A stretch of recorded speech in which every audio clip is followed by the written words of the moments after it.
Hi guys! Hello! This is for Aquarius. Aquarius, welcome dito sa aking channel. Kapalaran 888. So, titingnan natin kung anong messages, vibration, gabay, energy para sa lahat ng Aquarius. So, please connect your intuition, Aquarius, sa messages na posibleng matanggap mo. Okay, first card natin is Communion, Eagle. Wow! Aquarius. This message is possible na you will have parang mga premonition, pangarap, about yung panaginip mo. So, sinasabi ng bara sa'yo dito na so for the next 2 weeks, second half siya ng March, make sure na isulat mo lahat ng mga napapanaginipan mo pagkagising mo kung maalala mo siya.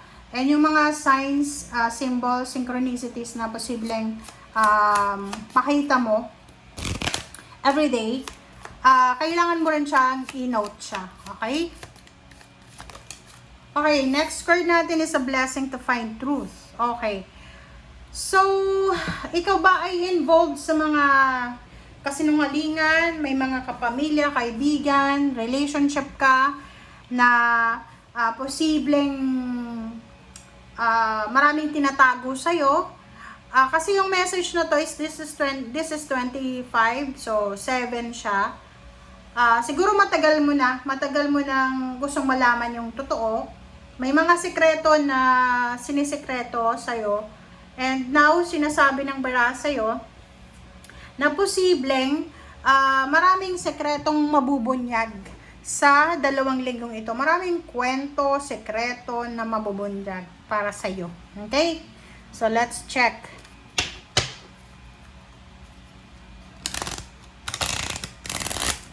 Relationship, mag-iingat yung mga taong may mga third party. Asawa mo ba? Boyfriend, girlfriend, ka-live-in. Mag-iingat sila kasi posibleng lalabas yung katotohanan. Okay, Zero the Fool.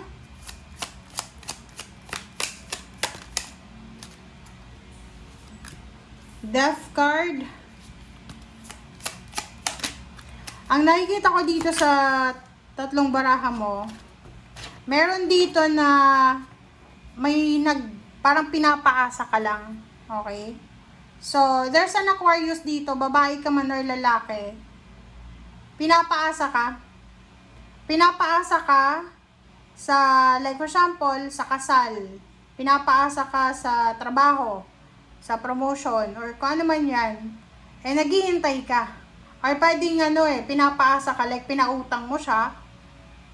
And ngayon, gusto mo nang singilin, hindi mo masingil-singil kasi pinapaasa ka lang.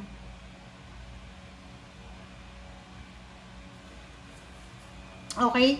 So, kung makikita mo dito, ngayon, sinasabi ng bara sa'yo, huwag kang mag-alala. Kasi yung matagal mo na yan na hinihintay, ay posibleng darating na yan. Okay? Like for example, may karelasyon ka, tapos yung karelasyon mo ay masyadong narcissist na pinapaasa ka lang, may mga third party, ganyan, ganito. And ikaw, mahal na mahal mo, so pinagpapasensyahan mo lang. So, matatapos na yan by the end of March going to April, or kung hindi man yan matapos ngayong April, bago matapos yung 2026, yung mga taong naloloko sa'yo, yung mga taong pinagpapasensyahan mo, lalabas sila ng kusa. Hindi na nila mapoproteksyonan yung mga tinatago nila sa'yo. Okay? Relationship, sinasabi ng baraha, are you in a long distance relationship or kung ano pa man yan, or single ka, hindi ka makahanap-hanap ng karelasyon, babae ka man or lalaki, sinasabi ng baraha sa'yo na tapos na yung paghihintay mo kasi bago matapos yung taon or bago matapos yung Marso, posibleng may magsisend sa'yo ng message na gustong makipagbalikan or gustong magpakilala sa'yo, may gusto sa'yo, ganyan. So, ang daming possibilities na posibleng mangyari bago matapos yung Marso and matapos yung taon. Okay, so Zero the Fool tayo. Zero the Fool, Sabi ng baraha sa'yo dito, love life man yan, trabaho, negosyo, lugar, travel, sasakyan, ano ba? Marami kang choices na pwedeng pagpilian. Okay? Limitless yung choices and options mo.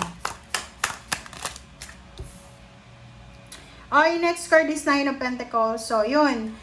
Yung iba sa inyo dyan, parang sinasabi nyo na wala nang pag-asa.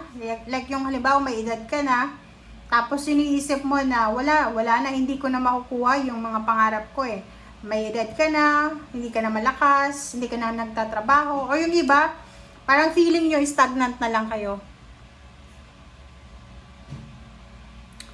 Okay, so ngayon, sinasabi ng baraha sa'yo dito na huwag kang mag-alala kasi yung mga pinapangarap mo, mayroon pa rin yan na pag-asa. Okay? Alright. Page of Swords and reverse na Knight of. Sabi ng baraha sa'yo dito, hindi ka na excited eh. Diba? Like parang mayroon ditong mga Aquarius na yung ang tagal nyo nang magkalibin pero hindi pa rin kayo kinakasal, wala pa rin anak, ganyan ganito. Medyo hindi ka na excited eh. Parang sinasabi mo na hindi na ako excited kung anong mangyari. But, yung Page of Swords, sinasabi ng baraha sa'yo na huwag kang mawawala ng pag-asa. Okay? Nakikita ko sa'yo dito, temptation talaga. Ang nakikita natin is, ang posibilidad na papasok sa buhay mo ngayon is temptation. It's either ikaw yung matetempt, may asawa ka, may boyfriend, girlfriend, may kalibin, pwede ikaw yung matempt na makipagrelasyon or yung person mo.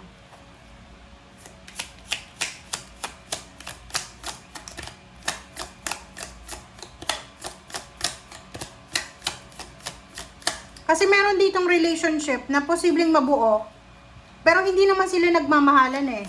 It's just like a one night stand, magkasama lang sa kwarto, ganyan, lasing, parang ganon. So, hindi naman talaga, wala namang feelings eh.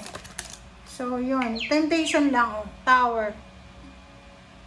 Okay, so yun, sinasabi ng baraha sa'yo dito, na ano man ito na tower na pinagdadaanan mo or mangyayari sa'yo, just hang on, okay?